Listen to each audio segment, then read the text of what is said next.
They told you Huawei was finished. They said it was mathematically impossible. No Google, no Windows, no American chips, no future. They were wrong about every single thing. Picture a convention hall in Chengdu, China. The date is May 19th, 2025. Thousands of people are packed inside, shoulder to shoulder, and the energy in the room is electric, the kind you feel before something historic happens. On stage, two laptops sit beneath dramatic lighting. One is priced at roughly $1,100, the other $3,300. Both are completely, absolutely, 100% free of any American software. No Windows, no Android, no Google, not a single line of code from Silicon Valley. The crowd's reaction when the screens light up tells you everything. This isn't just a product launch. This is a country telling the world it no longer needs permission. And here's the thing nobody in Western media wants to talk about. It's working. The setup nobody saw coming. To understand why that moment in Chengdu matters so deeply, you have to go back to May 2019. That's when the United States government did something that had never been done before to a company of this size. In a single executive order, Huawei, then the world's largest telecommunications equipment maker and one of the top 3 smartphone brands globally, was cut off from the American technology supply chain overnight. No more Android, no more Gmail, YouTube, Google Maps, or the Play Store, no more Microsoft Office or Windows licensing, no more access to American-made chips, American software tools, or American cloud infrastructure. The message from Washington was blunt. You are done. And the response from technology analysts across Wall Street, Silicon Valley, and every major financial publication was equally blunt. Huawei would not survive. One prominent venture capitalist said flatly, the company wouldn't last 2 years. Another analyst told his clients with complete confidence that no corporation on earth could compete without Google's ecosystem underneath it. These were serious people with serious credentials, making what seemed like reasonable predictions. 6 years later, Huawei's revenue has surpassed $118 billion. Their phones are outselling Apple in China by a significant margin, and they just launched 2 laptops powered entirely by their own processor, running an operating system built from the ground up by their own engineers. So what exactly happened, and why should you care? Part 1. The numbers that rewrite the story. Let's start with the data because this is where the real story lives. By the fourth quarter of 2024, Harmony OS, Huawei's homegrown operating system, had claimed 19% of China's smartphone market. That might not sound dramatic until you realize what it displaced. Apple's iOS sat at 17%. For the first time in history, an operating system that wasn't Android or iOS broke into second place in the world's largest smartphone market. And it didn't just sneak into second place. It knocked Apple off the podium.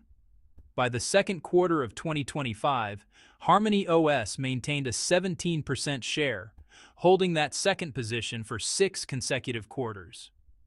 Globally, it owns 4% of the worldwide mobile market. That number sounds small until you consider that this platform barely existed in any meaningful commercial form before 2019. On personal computers, the challenge is steeper. Windows currently commands just over 80% of Chinese PCs. But Huawei isn't approaching that market with hesitation. They're approaching it with 2 flagship laptops, a processor they built themselves, and an operating system that their engineers describe as a complete architectural reinvention. The question isn't whether they're trying. The question is whether the technology actually holds up. Part 2. The hardware story. So, let's talk about what Huawei actually put on that stage in Chengdu. Because honestly, the engineering here is genuinely impressive regardless of your politics. The MateBook Pro weighs just 970 grams. That's lighter than Apple's MacBook Air. Despite that, it carries a 14.2-inch OLED display delivering 3.1K resolution, a 120 Hz refresh rate, and peak brightness of 1000 nits. The chassis measures 13.5 millimeters thin. You can configure it with up to 32 gigabytes of RAM and 2 terabytes of solid-state storage. The battery provides over 10 hours of real-world usage and supports 140-watt fast charging that gets you back to full capacity faster than most people expect. Then there's the MateBook Fold Ultimate. This is where the engineering story gets genuinely interesting. When fully opened, it reveals an 18-inch OLED display with 3.3K resolution and peak brightness of 1,600 nits, bright enough to use comfortably outdoors in direct sunlight.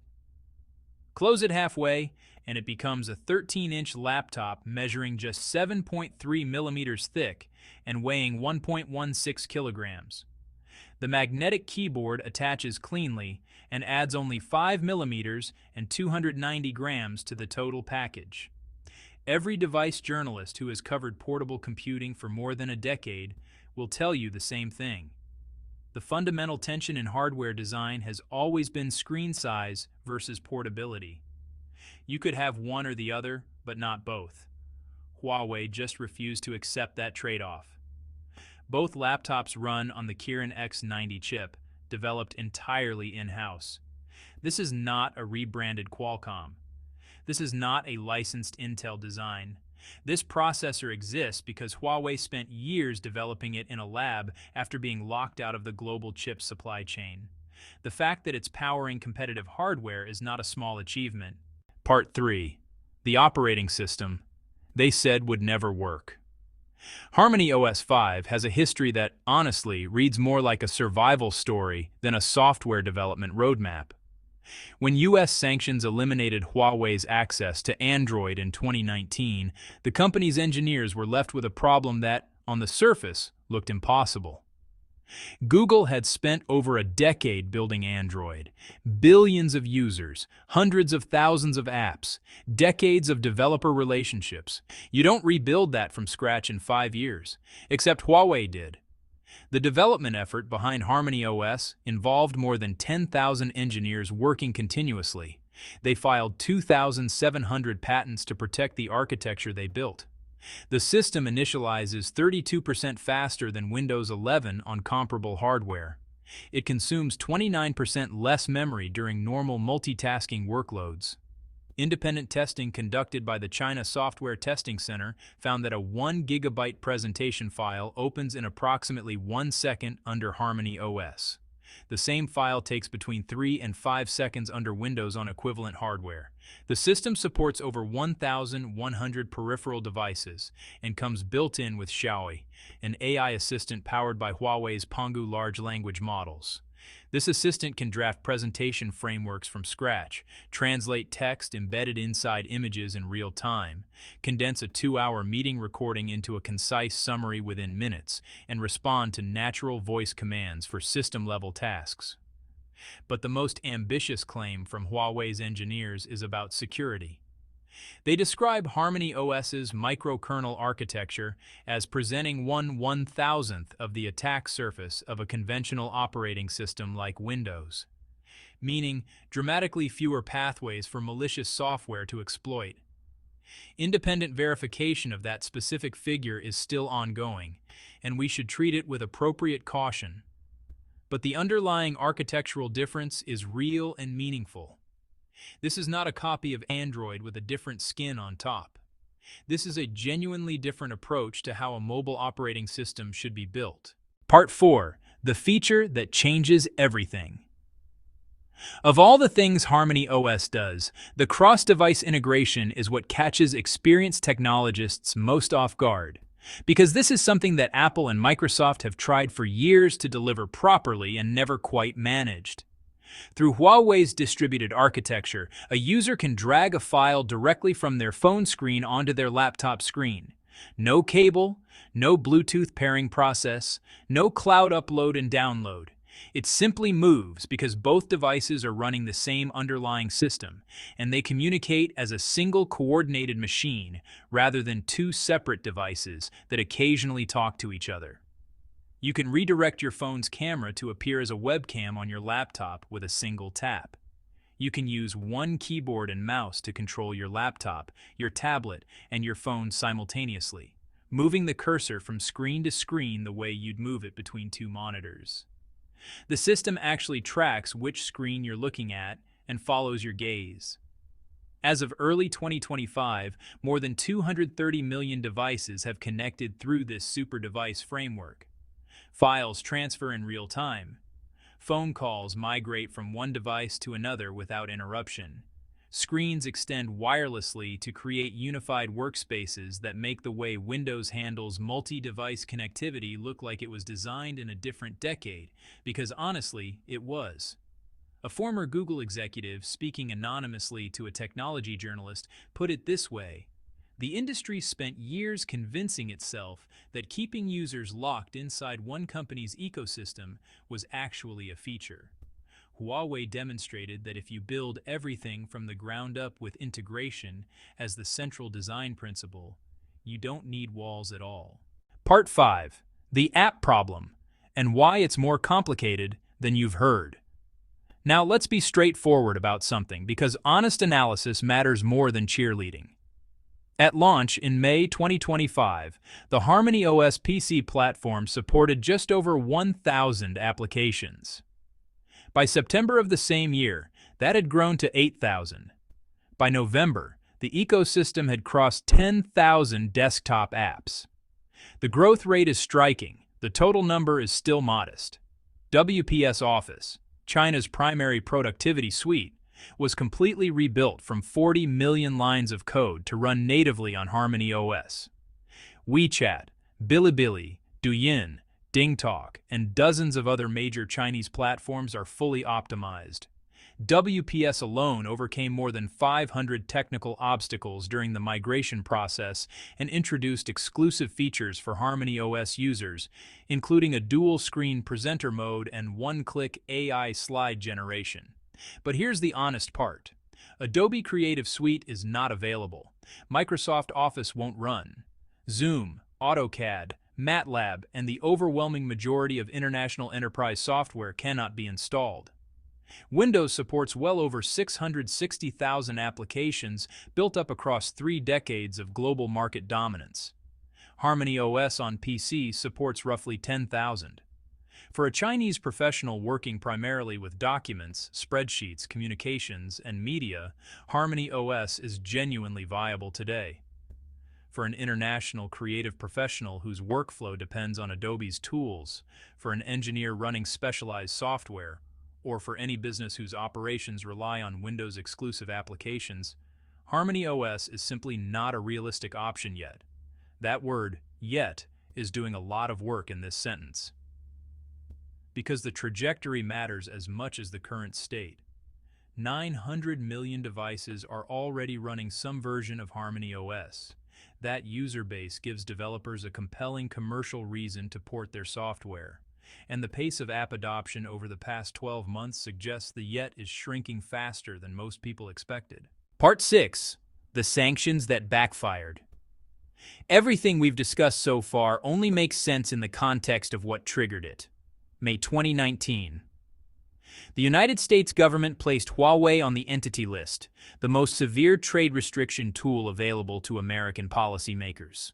The intent was clear. Cut off the company's access to the technology it needed to operate, and watch it collapse under its own weight. The logic was sound on paper. Huawei depended on American software, American chips, and American business partnerships. Removing all of those simultaneously would create a cascade of failures that no company could survive. That was the theory. What actually happened is one of the more remarkable corporate and national stories of the past decade. In 2024, Huawei's revenue surpassed 860 billion yuan, which converts to over 118 billion US dollars. That represented a 22% increase from the previous year and marked the company's fastest growth rate in nearly a decade. In China's smartphone market, they went from 4th place to 2nd, with shipments growing by 37% year over year. During the same period, Apple's sales in China declined by 17%. The Mate 60 Pro became the symbolic moment when Western analysts realized their predictions had been wrong. Launched in 2023, the phone included 5G-level connectivity despite sanctions explicitly designed to block Huawei's access to advanced chip-making technology. The company had developed the Kirin 9000S processor domestically, working around the restrictions through years of parallel engineering effort. Retailers sold out within hours of launch. Young Chinese professionals began calling it the Patriot phone. Dr. Chen Wei, a senior architect involved in Harmony OS development, described the mental shift that made it possible. We stopped asking how we could replicate what existed. We started asking what we would build if we could design mobile computing from zero, knowing everything we know now about how people actually work and live with their devices. The Mate 70 series extended that philosophy further. These are phones with 100-watt fast charging that resurrects a completely drained battery in under 30 minutes. Foldable displays that feel less like early experiments and more like finished products. AI capabilities integrated deeply into the operating system rather than bolted on as an afterthought. And critically, pricing that frequently undercuts comparable Google Pixel and Samsung devices, despite featuring specifications that match or exceed them. The Mate 70 Air, launched in November 2025 at roughly $580, is 6.6 millimeters thin, the slimmest flagship in Huawei's history. It carries a 6,500 mAh silicon carbon battery that most manufacturers had publicly described as not yet ready for mass production. The frame uses aerospace-grade titanium alloy. The display stretches to 7 inches, slightly larger than the iPhone 16 Pro Max and the Samsung Galaxy S24 Ultra. The same story plays out with Huawei's app ecosystem on mobile. When Google Play became inaccessible, analysts published detailed explanations of why no alternative could possibly compete. Today, Huawei's app gallery serves 580 million monthly active users. Developers are migrating not because they're forced to, but because the market is too large to ignore. Huawei's revenue-sharing model is more generous than Apple's or Google's, and you do not walk away from hundreds of millions of active users in the world's second-largest economy, regardless of geopolitical complications. Part 7. Beyond phones. The bigger architecture. Most Western coverage of Huawei focuses on smartphones and laptops, but the actual strategic scope is considerably larger than consumer hardware. On the cloud and AI side, Huawei's Pangu 5.5 models are designed specifically for medicine, finance, and industrial manufacturing. These are not general-purpose chatbots.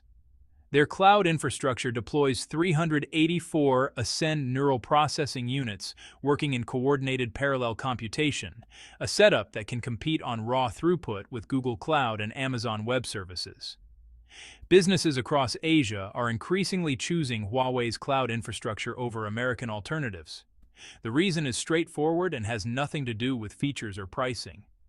Data stored on American cloud platforms is subject to American law, American foreign policy decisions, and the possibility that sanctions or political pressure could sever access overnight. Huawei offers something none of those platforms can match: genuine independence from American legal and political jurisdiction. Then there's the automotive sector, which most people aren't paying nearly enough attention to. While Tesla was dominating Western headlines, Huawei was becoming the technological nervous system behind China's electric vehicle revolution. Their intelligent automotive solutions now power multiple manufacturers' vehicles, everything from autonomous driving systems to in-car entertainment platforms. The Aito M9, built on Huawei's technology, sold 160,000 units in its first year on the market. That's a first-generation product from a relatively unknown brand, outperforming many established luxury manufacturers. In a demonstration in Shenzhen in late 2024, a Huawei-powered vehicle navigated complex urban traffic without human assistance, handling unprotected left turns across multiple lanes and parallel parking in a tight space. The system processed data simultaneously from 11 cameras, 6 millimeter wave radars, and 3 LiDAR units in real time. Part 8. The chip that changes the entire conversation. Now we need to talk about October 2025, because this is where the story shifts from being about one company's resilience and becomes something much larger. A research team at Peking University published a paper in Nature Electronics. The paper described a chip that processes certain calculations 1,000 times faster than NVIDIA's H100 GPU, while consuming 100 times less power. That alone would be significant. What makes it genuinely historic is this. They built it using 7-nanometer manufacturing technology. Older fabrication processes that the United States never restricted because everyone assumed they couldn't produce anything competitive with cutting-edge digital chips. That assumption was catastrophically wrong. Jensen Huang, the CEO of NVIDIA, the man who built a $3 trillion company selling the chips that power virtually every major AI system deployed today, appeared at the Financial Times AI Summit in London just weeks before that paper was published. Standing on stage in front of an audience of some of the most influential people in global technology, he said something nobody expected to hear from him. China is going to win the AI race. Not might win, will win. When the person whose hardware runs ChatGPT, Gemini, and nearly every other major AI model tells you his own technology is approaching obsolescence, the appropriate response is to pay very close attention. So what exactly did those Peking University researchers build? Part 9. Why digital computing has a fundamental problem. To understand what just happened, we need to take a step back and explain something that most people outside of computer science have never had to think about.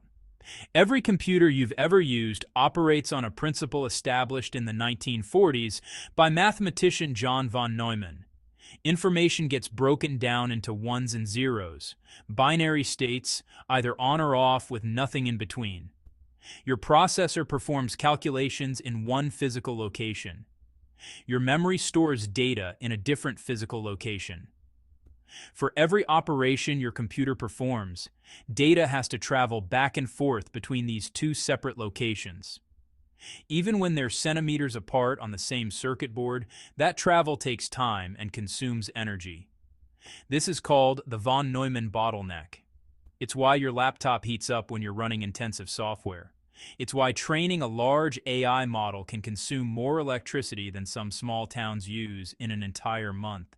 It's the physical ceiling on how efficient digital computing can ultimately become, no matter how small you make the transistors or how fast you run the clock. Jensen Huang acknowledged this constraint directly at that London summit. Demand for computing has gone up substantially because AI went from simple one-shot answers to these reasoning and thinking AI systems. The results are extraordinary, but the computational cost is staggering. The solution the industry has been pursuing, making digital chips faster, denser, more power efficient, is fundamentally working around the bottleneck. The Peking University team asked a different question entirely. What if you eliminated the bottleneck? Part 10. The analog answer.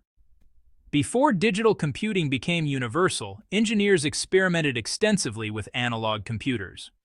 Instead of ones and zeros, analog machines used continuous electrical signals that could represent an infinite range of values between fully on and fully off. Think of a dimmer switch rather than a light switch. For certain types of mathematics, particularly the kind involved in modeling real-world physics and solving the differential equations at the heart of AI neural networks, analog computers were actually faster than early digital machines. But they failed commercially for one reason. They couldn't maintain precision. Electrical noise, temperature fluctuations, and signal drift meant that calculations degraded over time. A result that was accurate at the start of a computation might be meaningless by the end. Digital computing won the market not because it was faster, it wasn't initially, but because it was stable and reliable. A transistor either conducts electricity or it doesn't. No ambiguity, no drift, no accumulated error. The Peking University team solved the precision problem. Their chip uses resistive random access memory cells. Each cell stores information not as a binary on or off state, but as one of hundreds of different resistance levels. Higher resistance means less current flows through. Lower resistance means more current flows. The key is that when you need to perform a calculation, you don't move data to a separate processor. The memory cell itself performs the calculation. Current flows through the cell, the resistance shapes the output, and the answer emerges directly from the same physical location where the data lives. Thousands of calculations happen simultaneously, in the same space, with no bottleneck, because there is no separation between memory and processing. The team achieved what they called 5 orders of magnitude improvement in analog precision, 100,000 times more accurate than any analog computer ever built. They tested the architecture on matrix equation solving, which is the mathematical foundation of neural network training, and the results matched what they claimed. 1,000 times the throughput of an H100 GPU, 100 times better energy efficiency and accuracy equivalent to high-precision digital systems. And critically, they manufactured it using commercial production equipment that already exists in Chinese fabrication facilities today. This isn't theoretical science, it's working hardware, built with processes that scale immediately. Part 11. The unintended consequence. Here's where the geopolitics becomes deeply ironic. Since 2022, the United States has systematically blocked China from purchasing NVIDIA's most advanced GPUs. No H100s, no A100s.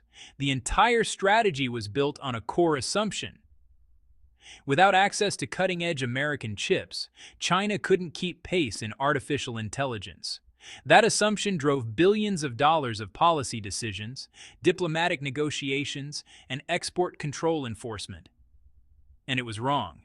Not because China found a way to smuggle the chips, but because the restrictions pushed Chinese researchers to ask whether the GPU architecture was even the right foundation to build on.